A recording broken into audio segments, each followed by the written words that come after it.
Salut les copains et copines, j'espère que tout le monde va super bien. Bienvenue dans une nouvelle vidéo. Vous m'avez beaucoup manqué.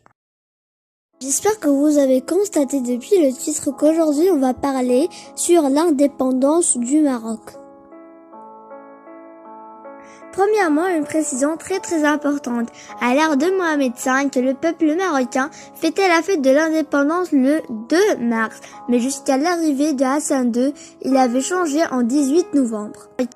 Mais alors, pourquoi Hassan II avait changé la date de l'indépendance? Réfléchissez bien avec moi. Si le 2 mars était la fête de l'indépendance et que le 3 mars était la fête de l'embarquement Hassan II à son trône, en fait, il y aurait une genre de synchronisation. C'est pour ça qu'il faut donner chaque fête son temps. Oui, mais ce n'est pas la seule cause. À votre avis, pourquoi est-ce que le roi Hassan II avait changé la date à 18 novembre précisément? Eh bien, en fait, le 18 novembre précis 1927, le roi Mohamed V avait enfin repris son trône, après qu'il était exilé à l'île de Madagascar. Et au 18 novembre, comme je vous l'ai dit, il avait lancé un discours voulant mettre une fin et déterminer la protection française.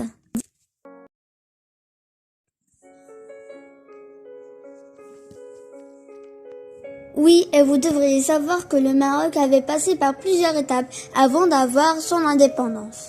En 1912, le sultan Moulay Hafid a signé le traité de protectorat français à Fès et a été témoin d'un grand soulèvement populaire lorsque le peuple de Fès et les tribus voisines se sont révoltés dans une révolution appelée les jours sanglants de Fès ou en arabe Ayam Fès Damia.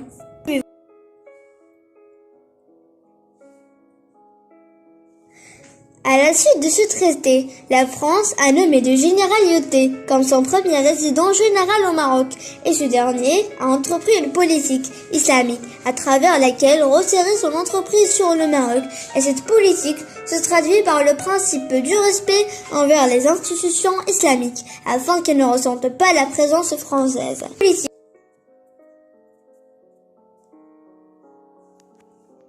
Il réussit également à faire pression sur le sultan Moulay Hafid pour qu'il abdique son trône au profit de son frère, Moulay Youssef. Ça veut dire en même année, l'année 1912. À la suite de ce traité, le Maroc fut divisé en 3 régions. Les régions du nord et du sud, Tarfaya et Ifni, sont sous protection espagnole. La région centrale est sous protection française et Tanger a fait l'objet d'une protection internationale.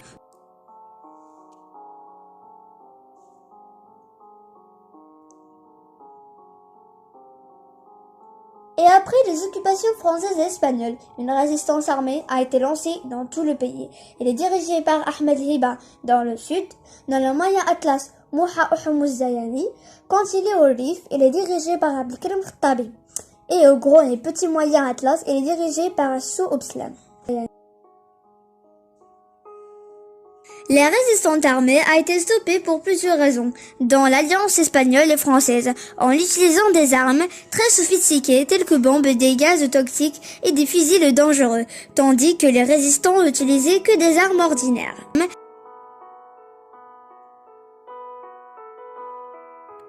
En 1930, le 16 mai, la France a publié le Dahir berbère, Al-Dahir al-Barbari, qui stipule la séparation entre Arabes et Berbères, de ce qui nuit à l'émergence du mouvement national qui repose sur la lutte pacifique, car elle a affecté les réformes sociales, administratives et économiques à travers la publication de magazines et des publications pour dénoncer le colonisateur.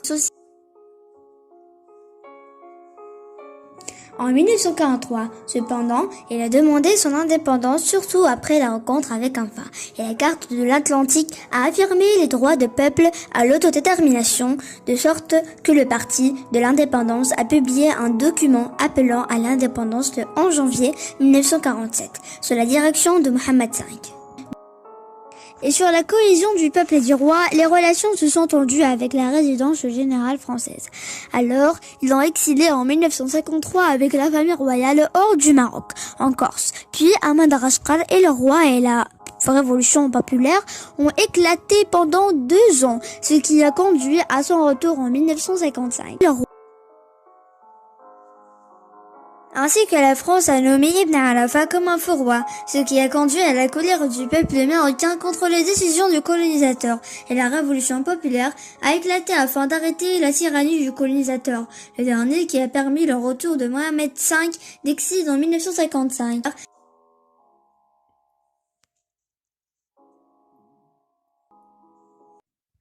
Le sultan Mohamed V revient le 16 novembre 1955.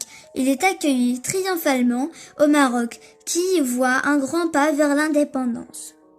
Le 18 novembre 1955, feu Mohamed V adressant un discours historique à la nation, nous nous réjouissons de pouvoir annoncer la fin du régime de tutelle du protectorat et l'avènement de la liberté et de l'indépendance, avait déclaré feu Sa Majesté Mohamed V, après la prière du vendredi devant près de 100 000 personnes, plus.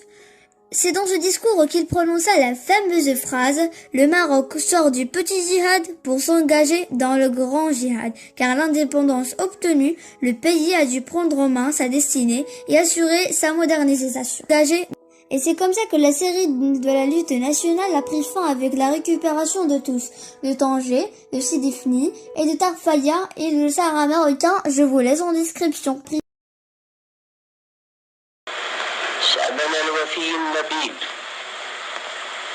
نوجه لك هذا النداء لنعبر لك عما يخالجنا من فرح عظيم بمناسبة رجوعنا لوطننا العزيز بعدما قضينا أكثر من عامين في المنفى، وقد كنا وإياك في المحنة سواء طيلة هذه الغربة. نشاطرك آلامك ونقاسبك آمالك، وكانت الروابط التي تجمعنا بك متينة، فلا الأيام ولا بعد المسافات استطاعت أن تنال من ذلك الاتحاد الروحي الذي كان عونا لنا على تحمل الآلام والحنين إلى الأوطان، والذي جعلنا لم نيأس قط من حسن العاقبة والمصير، واستخلصنا من هذه الشدائد عبرة جمة سنسير على ضوئها في عملنا في الحاضر والمستقبل. وها نحن نتأهب للعود إلى عزيز الأوطان، وقد انقسعت السحب وقويت الآمال، وتلقت الأمة هذا الحادث الميمون بحماس عظيم أعربت عنه آلاف البرقيات والوفود العديدة التي تتوارد علينا بباريس من جميع الأنحاء.